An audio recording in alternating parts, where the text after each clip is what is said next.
14 марта состоялось заседание Кабинета министров, на котором исполняющий обязанности министра сельского хозяйства Беслан Джопо рассказал о ситуации на Чернореченском форелевом хозяйстве. По словам Джопо, говорить о том, что объект заброшен, нельзя, так как арендаторы выполняют взятые на себя обязательства по реконструкции хозяйства и уже даже кое-что сделали. Правда, Беслан Джопо сделал оговорочку: сроки они все же нарушают, но немножечко. Ну, мы ведем практически на контакте, обещают дальше возобновить восстановление этого хозяйства. Ну, сказать, что она действительно заброшена, это если пруды освобождают для того, чтобы их реконструировать, там их 5 участков, практически это первый основной участок, где у нас форель находилась. Остальные пруды, остальные участки, они намного более запущенные, заросшие, там нужны большие вливания и обещают это тоже восстанавливать. Но на сегодняшний день арендаторы немного запаздывают со своими обязательствами, но тем не менее работы ведутся и коллектив работает. Исполняющий обязанности министра также сообщил, что арендатором является абхазское предприятие. Правда, не назвал, какое именно. И помешали провести работы по восстановлению форелевого хозяйства в установленные договором сроки, по его словам, некие последние политические и кризисные ситуации.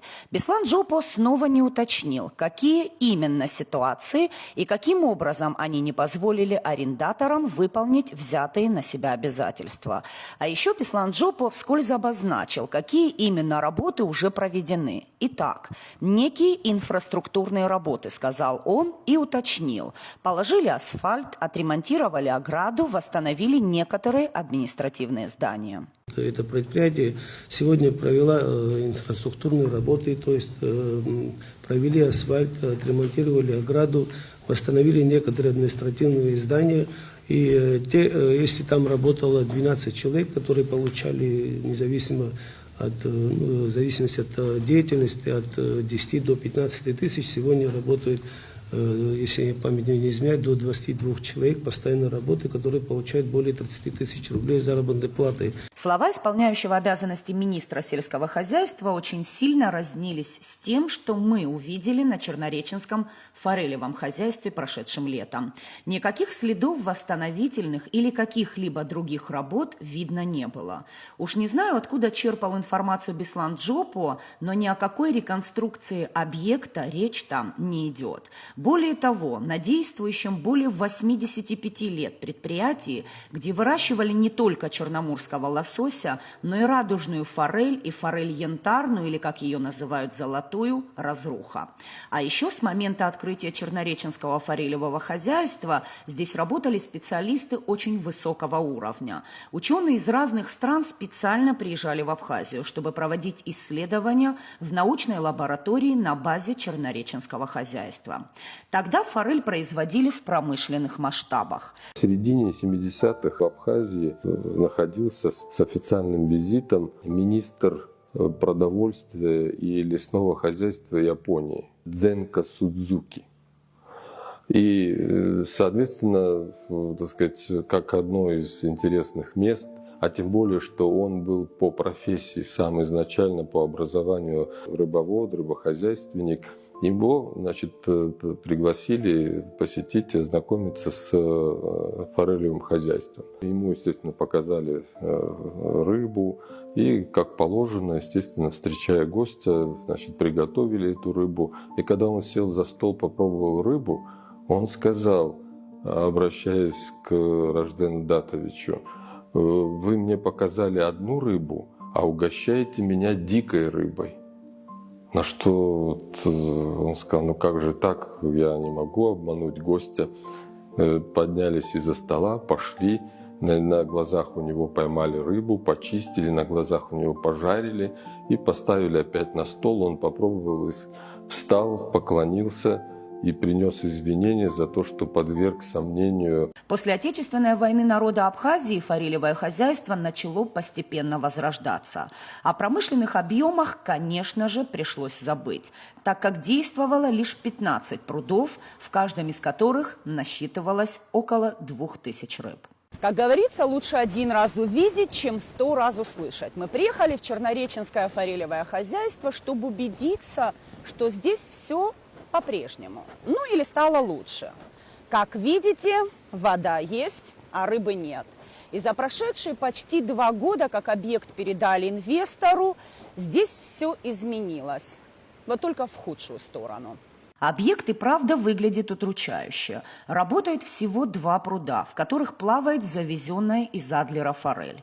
Объемы тоже уменьшены, рассказывают сотрудники некогда успешного форелевого хозяйства. Теперь вся их работа сводится к обслуживанию туристов, которым позволено залазить в пруд ногами и сеткой вылавливать наиболее понравившуюся рыбину.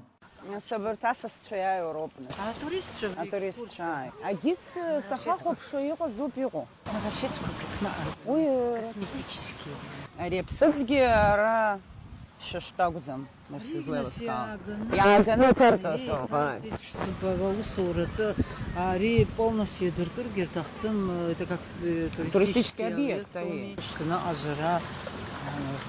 Полностью. И тут хамазим стара. Ассока бри, бассейн позади ассока вот закоину инкубатор хамал.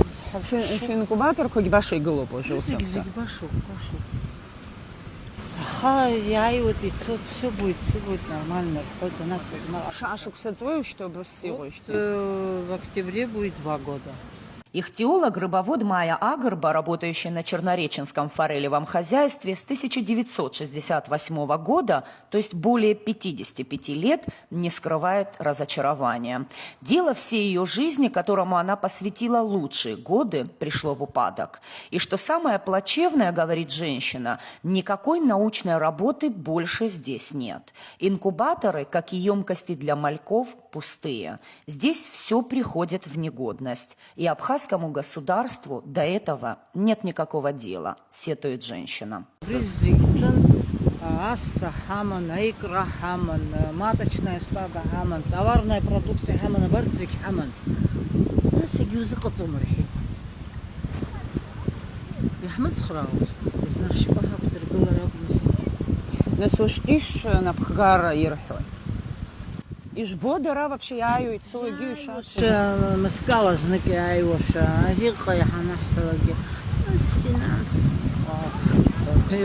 Даже Харахаку Маурускара каждый год я Авасрука, что случилось? Что с вами, Авасяя? Где ваш директор? Ушел из жизни. Ну все, и вся рыба тоже ушла. Рёпер Авасяя. Не то, что Хара Маурускара, Аваскан, Трабран, Сергей Чебал, Копара, в Китченге и Кроуман, со специалисту. Галошсы щупа, тажка смехакса не было. Плюс сибой хасрико. Усесу сиздрил шрелошке. Ну, просто с гуглот, в пахе заказил, языковой, а нечто пришла гях. Что погинем? Я укал. Мы прошлись по территории форелевого хозяйства. Из нового здесь лишь ограждение лестницы, по которой можно попасть в уникальный средневековый скальный монастырь XII века. В остальном предприятие похоже на заброшку. И уж точно ни о какой реконструкции здесь речи не идет.